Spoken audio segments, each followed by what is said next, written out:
भारतीय प्रधानमंत्री नरेंद्र मोदी, इनकी कुंडली क्या कहती है? क्या इनकी कुंडली में कुछ ऐसे योग थे कि क्या इस तरह से ये भारत के प्रधानमंत्री बनेंगे और इतना आगे लेके जाएँगे, लंबे समय तक टिके रहेंगे? कौन से ऐसे योग थे इनकी कुंडली में पहले से?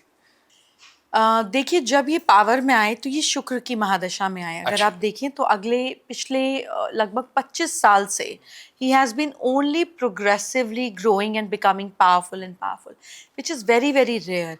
बट इनका इनका लग्न में शुक्र है, सूर्य है, चंद्रमा भी लग्न में है, मंगल भी। तो वो 4 दशाएँ जो इनको मिली which was very very powerful. किस्मत एक चीज़ है और पुरुषार्थ एक चीज़ है। भाग्य भी तब काम करता है जब आप सही दिशा में होते हैं और सही डायरेक्शन में एफर्ट देते हैं। We can't overlook the kind of hard working person he is, है ना? प्रधानमंत्री तो पहले भी बहुत रहे, लेकिन इन जैसे देश विदेश में ख्याति क्यों नहीं पा पाए? क्योंकि thinking out of the box, being experimental, being courageous and also being very very hard working. प्रधानमंत्री हैं, आराम भी कर ले, नहीं करता मैं हफ्ता काम, क्या ज़रूरत है सुबह सुबह 7 बजे दफ्तर जाने की, सब कुछ ऑन डॉट होने की? This is his hard work.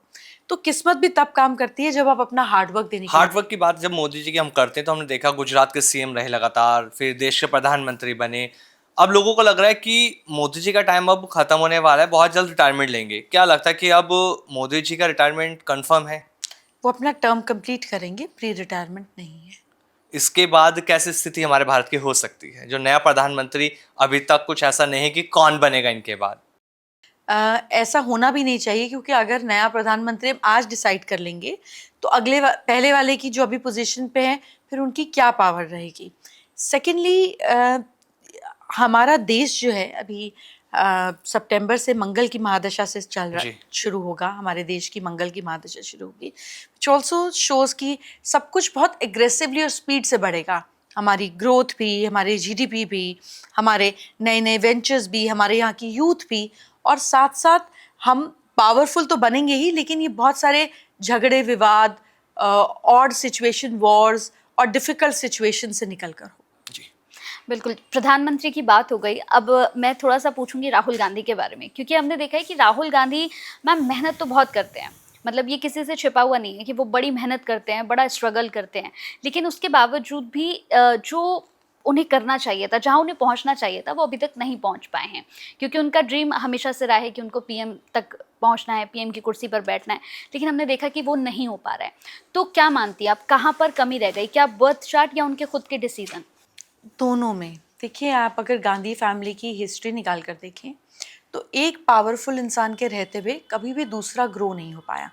You know, Indira Gandhi ji की बात करें, फिर राजीव गांधी की बात करें, फिर सोनिया गांधी की बात करें और राहुल गांधी की बात, बैनियन ट्री के नीचे कभी कोई पौधा उग नहीं पाता।